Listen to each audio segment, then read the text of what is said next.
Om Namo Bhagavate Vasudevaya. Om Namo Bhagavate Vasudevaya. Om Namo Bhagavate Vasudevaya. Welcome to today's reading from Brilliant as the Sun, a retelling of Srimad Bhagavatam, Canto 3, Part 2, Two Avatars. We're going to begin Chapter 26, Fundamental Principles of Matter.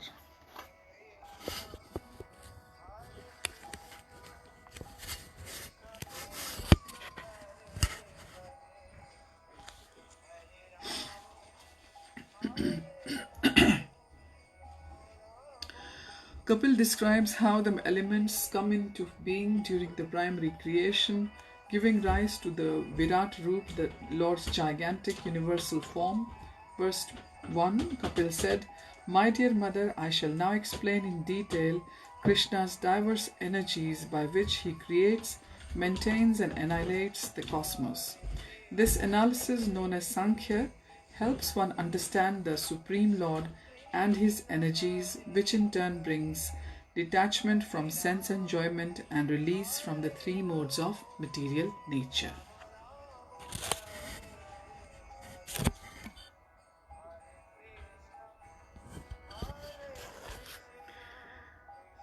Devahuti looked quizzically at her son. How could such an analysis free one from the enjoying spirit?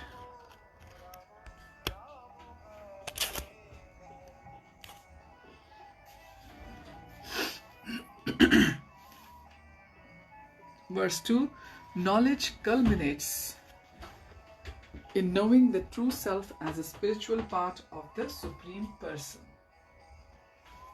Said Kapila, one sees himself as different from the material body and loses interest in bodily enjoyment. Listen as I describe this in detail. Devahuti sat cross-legged, her hands in her lap and her eyes fixed on her divine son's face as he delivered his teachings.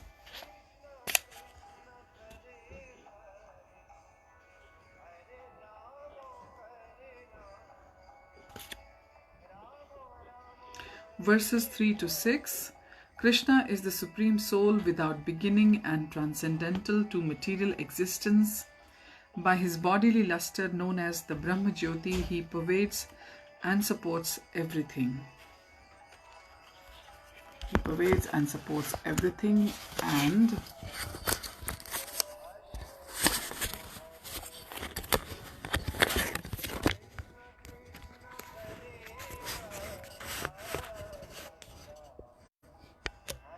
these are the live darshans from Mayapur Dham, Shri Dham Mayapur, and this is Panchatattva.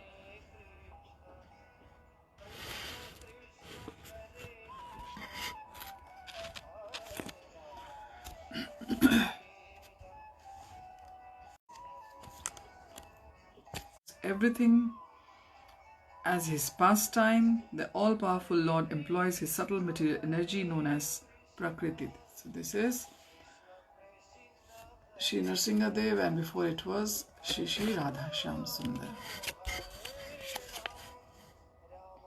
and the Ashtasakhis.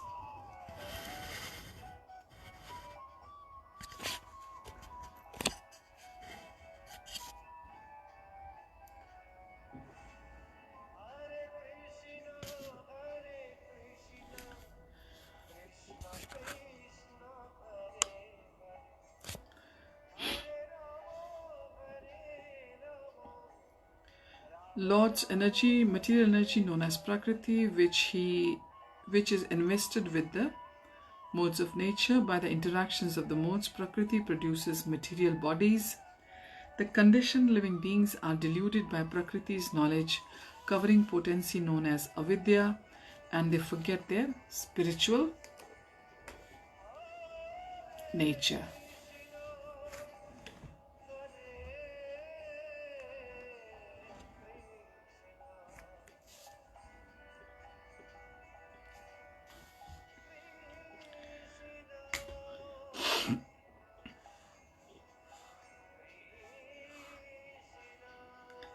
They thus think they are acting voluntarily when in fact they are controlled by material nature. Verses 7 and 8, thinking himself as the doer and attached to worldly pleasure.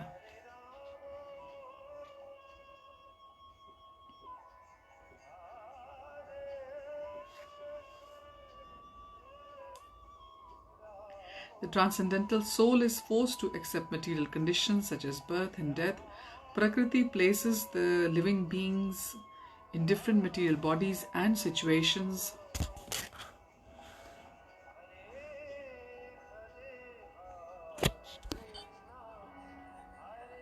Shri Narasimhadev ki jai.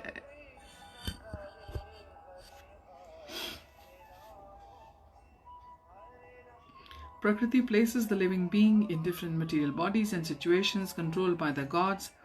This is understood by learned men. Although transcendental, the living being causes his own happiness and distress by his actions. Devahuti looked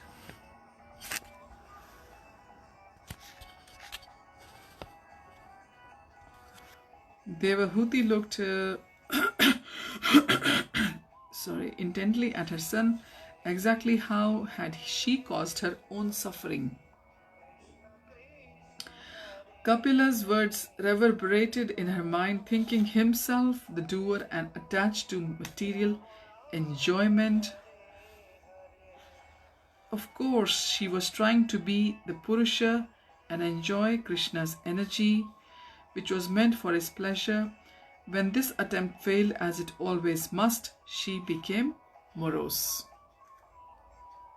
Verse 9, she became eager to learn more. She became eager to learn more. Lord kindly explained the characteristics of Krishna and his energies, which are the cause of repeated material creations and destructions. Verses 10 to 15, Kapila said, material nature begins as Pradhan, the non-manifest stage.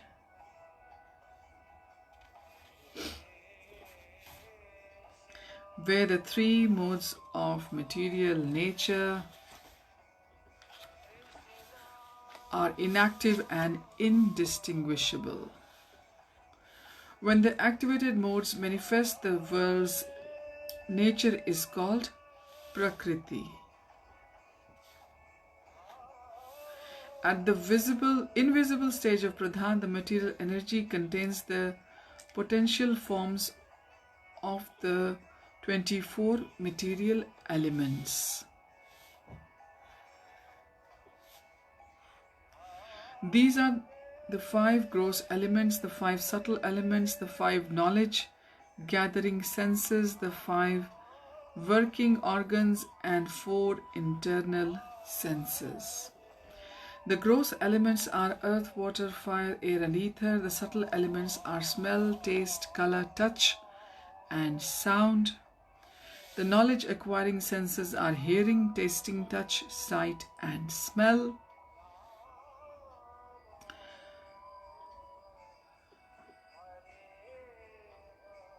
The working organs are the voice, hands, feet, reproductive organs, and anus.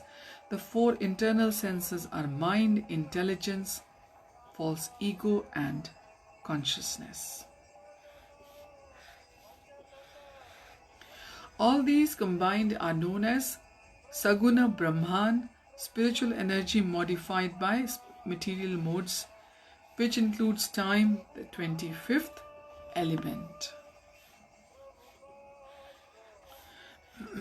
Devahuti concentrated her mind, endeavoring to understand Kapila's teachings. She had previously heard the term Nirgun Brahman, which referred to pure unadulterated spiritual energy. She had always wondered how matter was generated from pure spirit. Now she understood that although the Pradhan is also spiritual energy, it is Sagun.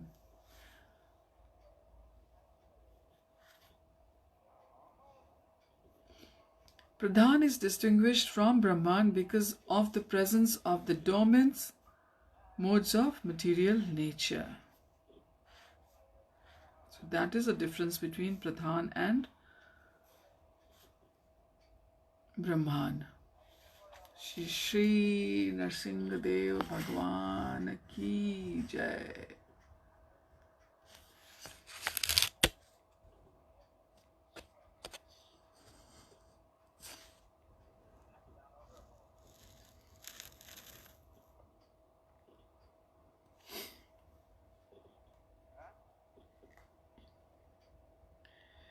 The modes give Pradhan the potential for manifesting the material creation which Nirgun Brahman lacks. Slowly it was becoming clearer. So, the Nirgun Brahman is the pure, unadulterated spiritual energy, and Pradhan has got the dormant modes of nature. Jai.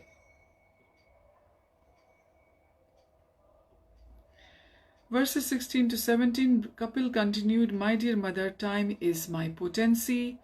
It invokes fear in deluded persons who identify with the material body." So time is also the potency of the Lord. As time, I agitate the Pradhan and instigate creation. So the creation is started when Lord as time agitates the Pradhan and creation is instigated. Devahuti realized Kapila was rebutting the idea that material energy, nature alone creates. The simile of childbirth came to her mind. A woman is incapable of producing child until her husband impregnates her.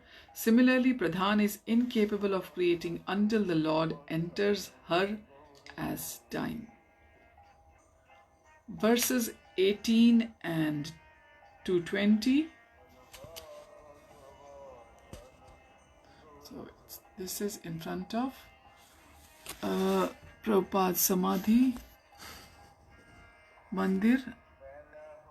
The Kirtan is going on now at Sridham, Mayapur.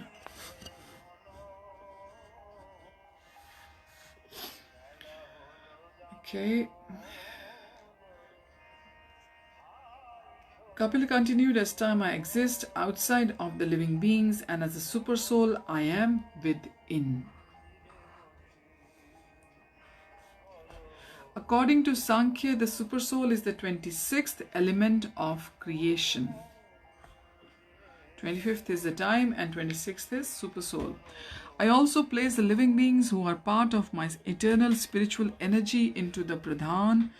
Due to the influence of their destinies, Pradhan transforms into Mahat Tattva,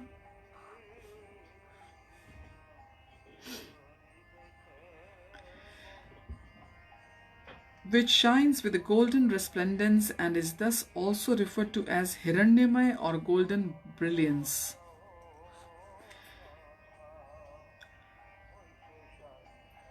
The Mahatattva's effulgence dissipates the darkness which descends after each dissolution of the cosmic manifestation.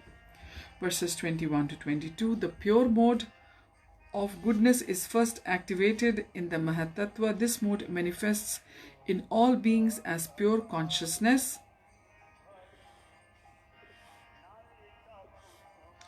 It is the clear, sober state in which Lord Vasudev is understood. In this pure state, one can meditate on Vasudev. Hence, the pure mode of goodness is also called Vasudev.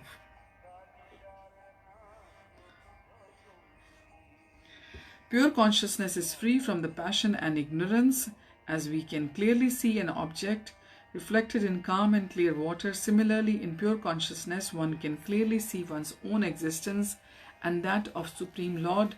Such pure consciousness is characterized by serenity, clarity, and freedom from distraction. Verses 23 to 25. Induced by time, the mode of ignorance next appears in the Mahatattva. Ignorance evolves into false ego, ahankar, which is further modified by each of the three modes of nature to produce the mind, the senses of perception, the organs of action, and gross elements. As the cause of mind, senses, and gross elements, the threefold ahankar is identical with them. It is called Sankarshan, who is the thousand-headed Lord Ananta, because it expands from him.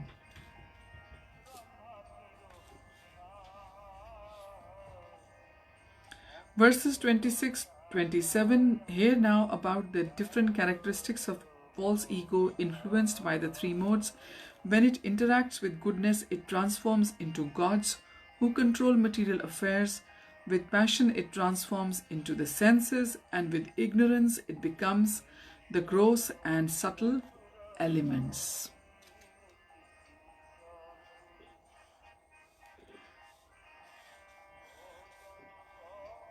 So with goodness, it transforms in the different characteristics of false ego are influenced by the three modes. When it interacts with the goodness, it transforms into the gods who control the material affairs. And when it interacts with the passion, it transforms into the senses, and with ignorance it becomes gross and subtle elements. Furthermore, ahankar combined with each of the four modes generates serenity, activity, and bewilderment. In contact with goodness, ahankar also produces mind, whose function is to accept and reject, or desire and hate. Verse 28 and 29, the supreme ruler of the mind and the senses is Lord Aniruddha,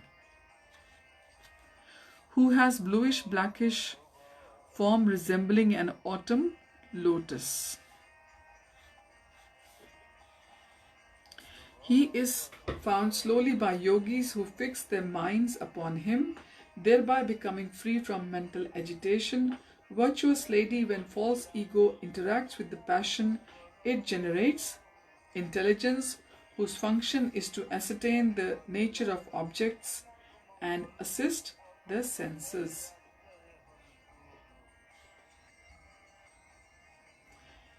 Devahuti was confused about the difference between consciousness, mind, and intelligence.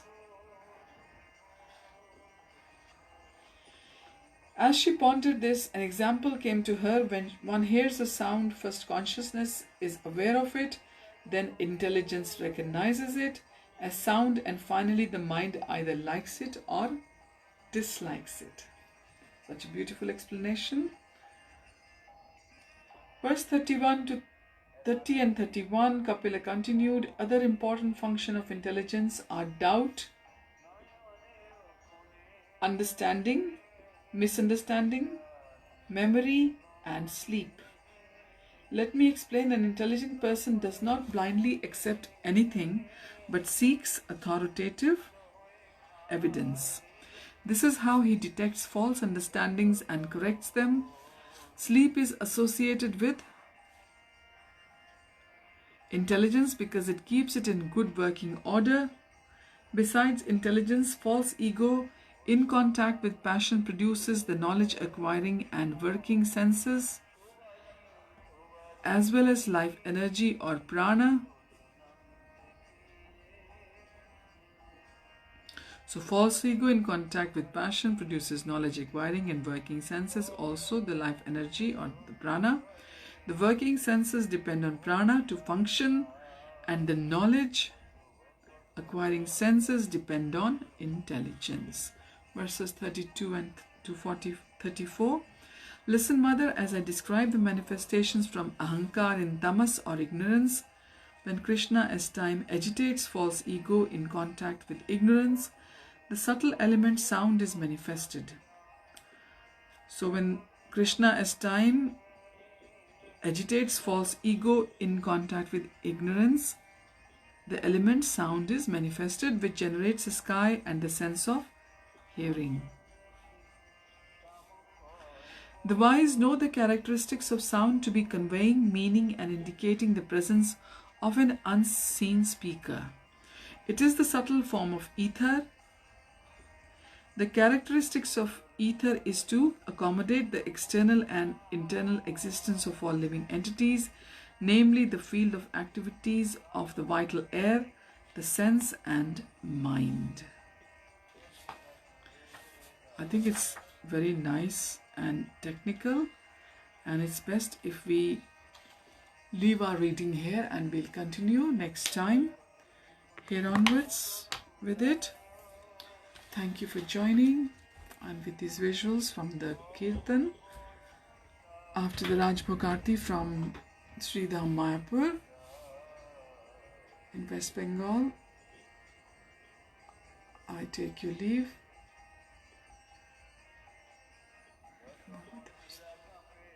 Thank you for joining. Have a blissful week ahead. Take care of yourselves.